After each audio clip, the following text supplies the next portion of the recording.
Hello, my name is Richard Baker, and I'm going to tell you a bit about moving from UK to UAE.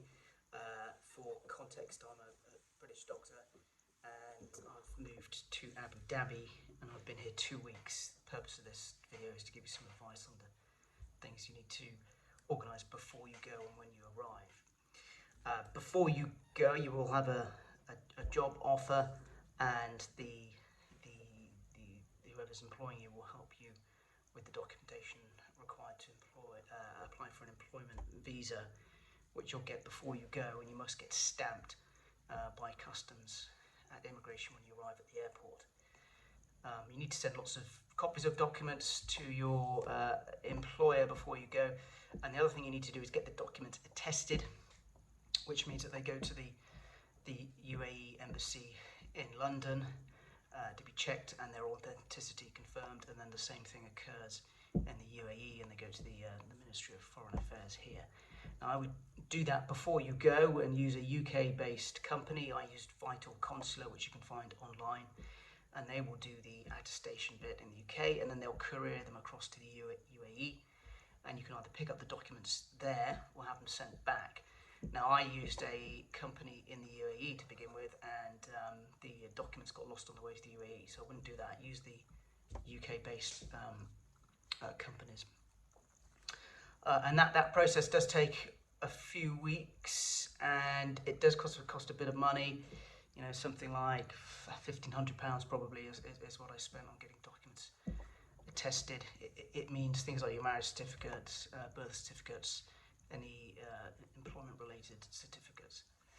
Okay, what else? Next thing, you need to tell HMRC. You don't necessarily need to tell them before you go, but have a look at HMRC website online and decide what you're going to do, for example, with regard to national insurance, and also just make sure they know when you leave so that there's no sort of tax issues when you get back. Bear in mind that tax year will be split between your residence in UK and UAE, and you may want to talk to your accountant and time that as best as you can, particularly if you're only going to be out there for a short period.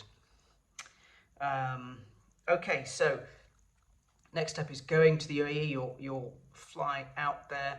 When you land at the airport, get your employment visa stamped at customs, which is straightforward. You don't have to make any special effort to do it. Just make sure you give the visa with your passport to the person at the immigration desk. Pick up SIM cards, tourist SIM cards from either Etisalat, which is the main carrier, or Do is the other one. Pick up a SIM card for you and every member of your family, because it's difficult to get hold of those SIM cards outside of the airport. And I tried quite hard one day to get one and couldn't. So get those SIM cards, and then you can put them in your phone and get a UAE number, which you can then convert into your permanent number later on once you've got your Emirates ID.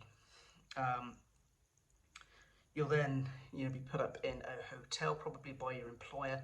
Bear in mind the cost of that stay may well come out of your salary, so bear that in mind. The other thing is to bear in mind is that often you're paid more if you have a family, but you don't get that supplemental income if your family isn't out here with you. So your first few months' income may be less than expected if you haven't brought your family out straight away. Okay, and then so next step, you'll be applying for your residency visa and Emirates ID, and getting your Emirates ID is absolutely key to unlocking all the other things that you need to do. So, for example, once you've got Emirates ID, you can then convert your SIM into a permanent telephone number with a phone contract. Doesn't necessarily mean you can get a new device, because they want you to have a couple of months worth of credit history out here before you can get a new device. So if your contract's about to expire and your telephone's about to break down, bear that in mind. You may well need to just buy a new device rather than having that as part of your contract. You need good photos for the Emirates ID, and they can be quite fussy about the photos, but there are malls where they have photography shops who are used to providing digital and hard copies of these photos for the ID very cheaply. So don't worry about that. You don't have to prepare a load of passport photos before you come out here. You can get it done in the malls, no problem. Yeah. So once you've got your Emirates ID, sign up for the UAE Pass app on your phone. Try not to do it before you come to the UK, because then it'll be registered on 2 different phone numbers. Ideally, you want it registered on your UAE phone number, and that is an official app used to sign into various other websites and allow you to do official business.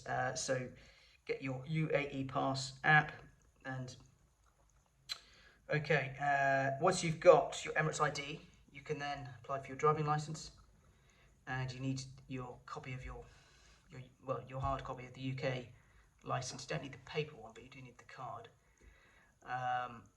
and get that organised, which means you can then get a car, and you can lease, buy, or rent out here just like you can elsewhere.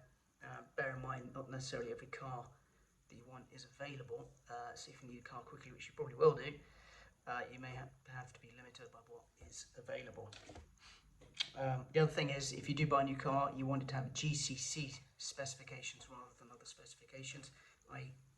specifications that mean the car is designed for the extreme weather conditions out here.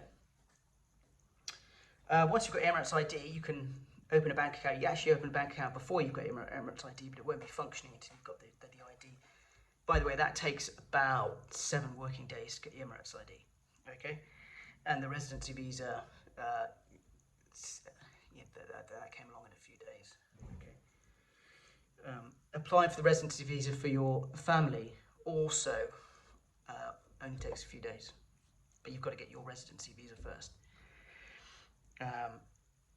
You also need a salary certificate when applying for the residency visa, and ideally a tenancy contract, which we'll come on to. Okay, so you can open a bank account, and they will give you, in all likelihood, credit. So I'll give you credit cards and a debit card. And once your bank account is open, you can start using the credit card straight away, even though you haven't been paid yet. So for the first month before you paid, once that you've got your credit card, you can start buying things. Right, phone contracts. Yes, so once you've got your Emirates ID, you can go to the Etisalat shop or whatever and get your tourist SIM converted into a permanent phone contract, but not necessarily get a new phone. But you can have more than one number and phone on the same contract. So you can open up a contract for yourself, and then when your family arrive, if they haven't already arrived, you can give them each a SIM as well, and you're all on the same contract. Okay. Right. Okay. So then you've got your driving license. Talk about getting a car. So next is getting an apartment. So there are several estate agents, and when you find a property you like, it'll give you the option of WhatsApping the agent. You can do that. You only need one agent because they all have access to the same properties. So you don't have to go and see one property with one agent and another property with a different agent.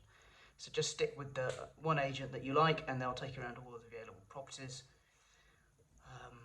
and take it from there. When you get a property, you've got to put down a 5% deposit. There may well be a 5% municipality charge. That's like the equivalent to council tax, I guess. Now, it's a percentage of the rental price. And sometimes there's additional cost for the chilling for the air conditioning, and also there'll be additional costs for your utilities of around, depending on the size of the property, 1,500 to 3,000 dirhams a month, something like that. Okay. Yeah, so and in terms of properties in Abu Dhabi, it's a compromise between location and space. Obviously, if it's in a sought after area, you may find there is less available in terms of villas, for example, in your budget than there is more out of town. Okay. The thing is, so Remind, for example, there's not much in the way of villas. So what you want to live in may be limited by availability as much as um, budget. Some areas that are a bit more out of town have much more available in terms of villas. Okay. Abu Dhabi is bigger geographically and the distances than you think, so that you bear that in mind. Check the distances between where it is you want to live and schools or your workplaces, and try and do that before you come out. You will need a car unless you're going to be living right next door to your school and workplace. There's not much in the way of public transport here.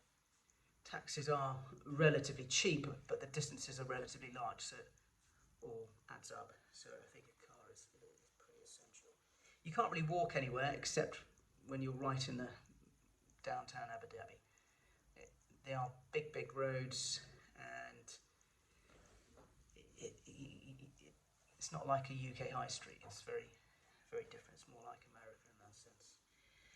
Okay, I think that's all the things I can think of to say. I wish you the best of luck with your trip and move to UAE. I'm enjoying it so far, and I think I will, and my family will enjoy it in the long term.